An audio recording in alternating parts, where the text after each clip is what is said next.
tô aqui com uma convidada muito especial, a Sharon Feder, e você deu uma palestra sobre estratégias de mindfulness para engajamento no plano alimentar. Conta um pouquinho pra gente do que você falou. Deles, é um prazer estar aqui com vocês. Então, eu trouxe muito da origem do Mindfulness, né? Por que ele existe, primeiramente? Porque o Mindfulness voltou para a moda exatamente num mundo onde as pessoas estão muito estressadas e com essa desconexão de mente e corpo. Então, o Mindfulness vem com essa estratégia, né, de voltar essa conexão. E aí a gente trouxe, né? Eu trouxe para a palestra muito das ferramentas. O que eu consigo levar para o meu consultório falando de Mindfulness? Então, a gente falou muito sobre a parte eu trouxe uma tabela, né, que a gente consegue preencher, do ciclo do Mindful Eating, né? Então a gente pode fazer perguntas como por que eu quero comer, onde que eu vou comer, quais alimentos eu vou consumir. E muito disso desse processo é para a gente tornar o processo de alimentação consciente.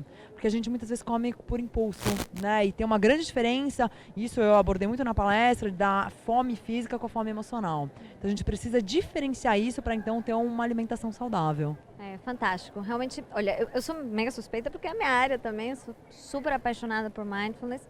E é exatamente o que você falou, a gente vivencia uma realidade hoje em que, eu estava até comentando ontem com os colegas, né, tipo, é raro você ouvir uma pessoa que não te responde o como você está, estou na correria.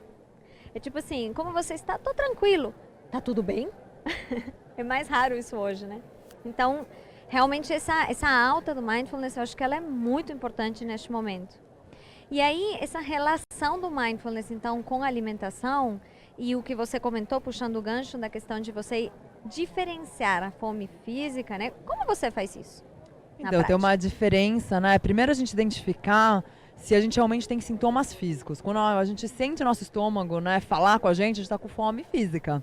Se a gente está com uma fome de repente, né, ela muitas vezes é emocional. Tem uma diferença também do desejo do alimento. Então, quando a gente está com fome de comida, né, se eu quero comer arroz, feijão, né, legumes, salada, isso é uma fome física, porque esses nutrientes fazem bem para mim. Se eu tenho desejo por algo específico, né, um doce, uma pizza, isso é fome emocional, porque eu estou tentando suprir um vazio dentro de mim. Então eu preciso daquele alimento, muitas vezes de alta caloria, né, para suprir o que eu estou sentindo e não algo físico mesmo, né, que vai me suprir. Tem uma diferença também no como a fome aparece. A fome física, ela aparece de forma gradual. Então vai chegando o horário do almoço, eu começo a sentir essa fome. Já a fome emocional aparece do nada. Então de repente eu tô com aquela fome, né, quase uma larica.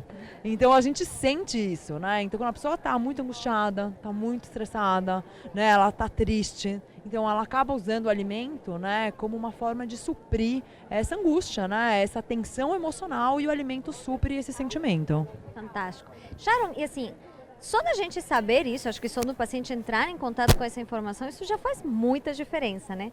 Para ele começar a se perceber e ver em quais momentos ele está realmente com que tipo de fome. Mas só entender isso é suficiente? Ou como é que a gente faz para que isso saia de um raciocínio lógico e a pessoa incorpore no músculo, né, na prática? Deles, acho que primeiro ponto, a gente prestar atenção nas nossas refeições, né?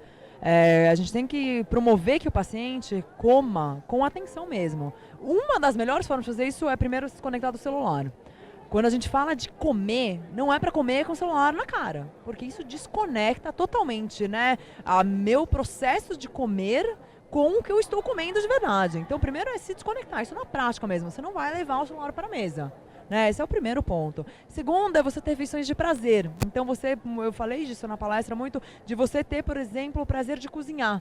Então a cozinha traz de novo, a gente é um resgate do que tem de prazer na comida. A gente entendeu o processo de manipulação de alimento, né? Então a cozinha traz isso. Outra forma é você comer com pessoas que você ama.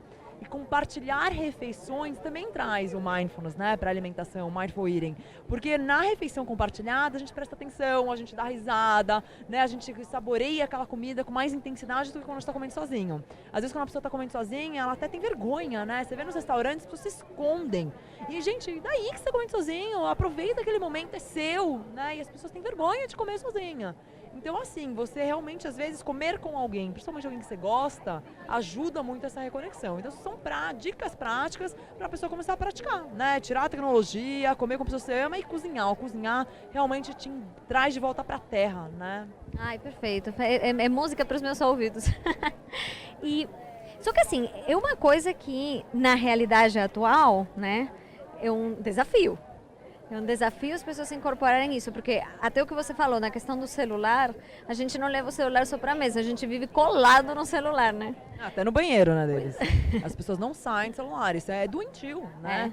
E a gente tem que parar com isso, o celular tem que ter limite. Até quando a gente fala de sono, que é um dos pilares da qualidade de vida, eu falo muito de sono, como eu trabalho de saúde mental, o sono é um pilar. E um dos maiores vilões do sono é o celular. A gente, 1 hora antes de estar dormindo, a gente tem que desconectar do celular. Porque aquela luz, aquele estímulo faz muito mal. Isso vale para alimentação, né? O nutricionista, então, que se interessa por essa área, pela área de mindfulness, como é que faz para incorporar essa prática no seu atendimento? Porque o mindfulness, o você prestar atenção no que você está comendo, ele parte muito do princípio de você sentir fome, saciedade, portanto você não teria um plano alimentar pré-determinado, né? Então como é que a gente lida com isso na prática? Eu acho que primeiro é o que eu falei na palestra, primeiro o nutricionista tem que aplicar isso na vida dele. Então primeiro é o autocuidado acima de tudo. Se o nutricionista não pratica, ele não consegue passar. Esse é o primeiro. Segundo, para ele passar isso, né, é difícil, porque o paciente vai para o consultório esperando que ele vai ter um plano alimentar. Então a gente tem que começar a quebrar um pouco desses tabus, né? Que sim, ele até pode ter um plano alimentar. Às vezes a gente tem pacientes com certas patologias que exigem, né, um cuidado maior, qual alimento comer, qual não comer. E é importante isso. Agora, o que a gente tem que fazer é introduzir para o paciente que dentro do acompanhamento nutricional não é só aquela dieta, aquele cardápio. O vínculo com o nutricionista é muito mais profundo e é um resgate da minha alimentação, né? Então, o nutricionista, já na primeira consulta, o que eu falo muito para os nutricionistas é você fazer um alinhamento de expectativa. Então, olha, no meu atendimento eu trabalho assim. E eu vou utilizar algumas ferramentas. Tudo bem para você? Se o paciente falar que não quero, a gente tem que respeitar isso. Porque tem paciente que a gente está na resistência e eu não posso impor isso. Então tem que ser algo que vem de dentro. Então tudo bem, ele não quer, eu não vou. Se ele aceitar, você começa a fazer algumas estratégias com ele. Tem uma tabelinha que eu falei que a gente faz exatamente se a pessoa está satisfeita ou não depois das refeições. Você conecta sentimentos com as refeições. Então identificar, essa refeição me trouxe prazer, essa me trouxe culpa. Por que ela te trouxe culpa? Então a gente identifica as emoções que são ligadas a cada refeição. Então tem algumas ferramentas práticas que a gente consegue colocar. Mas o primeiro é alinhar com o teu paciente e ter esse autocuidado. Nossa, eu não poderia colocar em palavras melhores. Estamos muito alinhadas. Com certeza. Com certeza. Os valores, a gente está há muitos anos, né, deles nessas linhas. Sim. Porque realmente faz toda a diferença, assim. Eu até falei hoje na minha palestra, né, que a gente lida com a alimentação de uma forma muito técnica às vezes, e a gente esquece que na verdade é um comportamento. Então, se você não tem ferramentas para lidar com esse comportamento, você fazer com que a pessoa atinja os resultados vai ser muito mais desafiador. E mais, além, né, disso que você está falando que é muito importante, também a gente está falando de cuidar de um ser humano. E o ser humano é único, ele é complexo. Então, no final das contas, não é sair da consulta e falar assim, eu entreguei o melhor plano alimentar do mundo. Mas você tocou aquela pessoa, você tocou a alma daquela pessoa, você foi empático, né? Você escutou. Então, assim, é mais profundo. É como qualquer profissional de saúde, né? É médico, é psicólogo, não é só nutricionista. Com esse movimento da saúde, a gente tem que resgatar essa humanidade para o nosso processo de saúde. Nossa, demais. E às vezes é só essa empatia que já faz toda a diferença na vida da pessoa, né? Eu me lembro, eu tinha, já tem tempo que eu não atendo ele, mas eu tinha um paciente, um senhorzinho, que ele ficou comigo anos e chegou a determinado ponto em que, tipo, ele realmente já não estava seguindo mais, eu já tinha tentado todas as estratégias possíveis, e aí eu sugeri espaçar a consulta e que eu atenderia ele até, tipo, à distância, alguma coisa do tipo. Aí eu falei, vamos passar para 3 meses? Aí ele, não, 2. Mas assim, você vê, ele não estava seguindo. Então, na verdade, o que estava acontecendo ali é que ele tinha um espaço para ser ouvido. Então, eu acho que isso que você fala é muito valioso mesmo. É uma coisa que o que a gente traz é a psicologia positiva, né? Na psicologia positiva, quando a gente fala de bem-estar dos pilares, o pilar principal tem as emoções positivas, tem o engajamento, mas o que muda é o relacionamento, é o vínculo.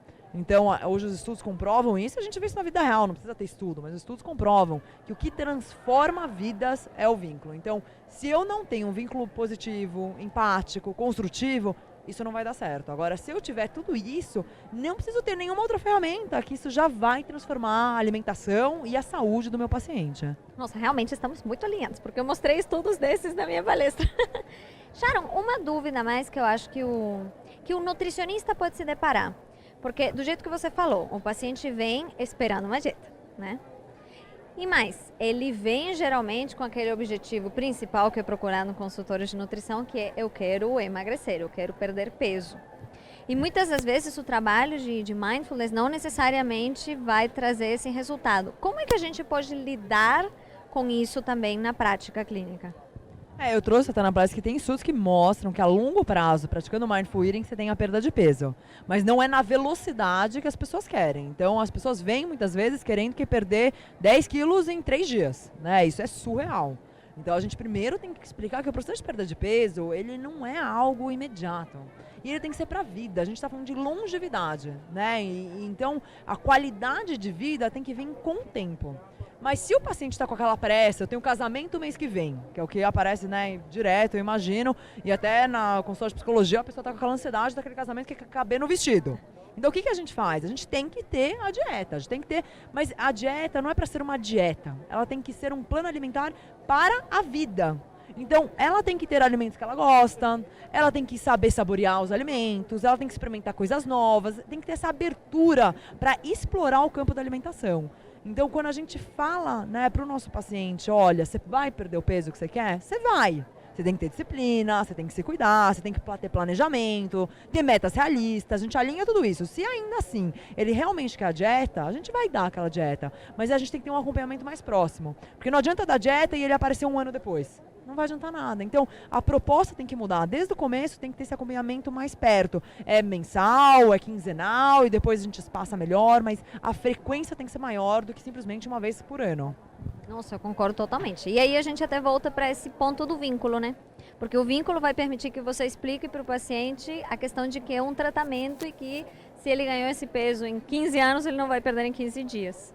Né? Muito bem. E essa é mais uma dúvida, a relação quando a gente trabalha com Mindful Eating, frequência ideal de ver esse paciente. É semanal? É quinzenal? Dá para ser mensal?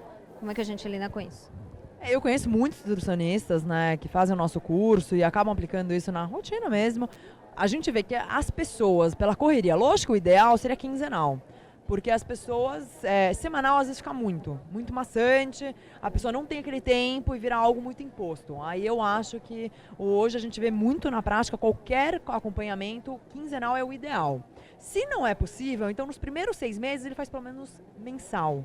Então 6 meses mensal e aí ele pode espaçar, passado o segundo semestre, a gente consegue fazer, por exemplo, cada 2 meses. Aí amplia para cada 3 meses. Então a gente vai aumentando essa frequência. Mas no começo, principalmente perda de peso, precisa ter uma frequência pelo menos mensal, pelo menos. Quinzenal ideal.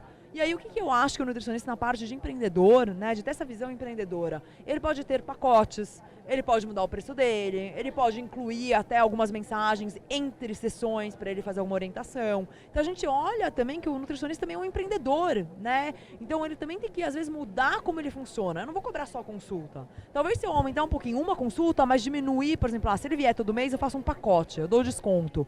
Então você tem que fazer essa conta. Então essa parte administrativa também é muito importante para o nutricionista. Perfeito, é importantíssima mesmo e uma coisa que a gente não aprende, né, na faculdade, nenhum profissional de saúde, não é só nutricionista, nenhum. Psicólogo não sabe cobrar uma consulta, gente. Onde já se viu isso? E todos assim, somos autônomos, a gente vira o nosso próprio negócio. Então, é uma preocupação que a gente tem que ter, um aprendizado que a gente tem que ter.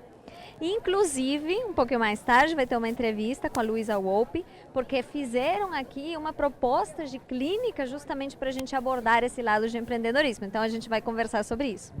Sharon, muitíssimo obrigada pela entrevista. Obrigada a você, Delis. Prazer estar aqui com vocês e a gente se vê em breve em algum outro encontro. Muito obrigada. Com toda certeza.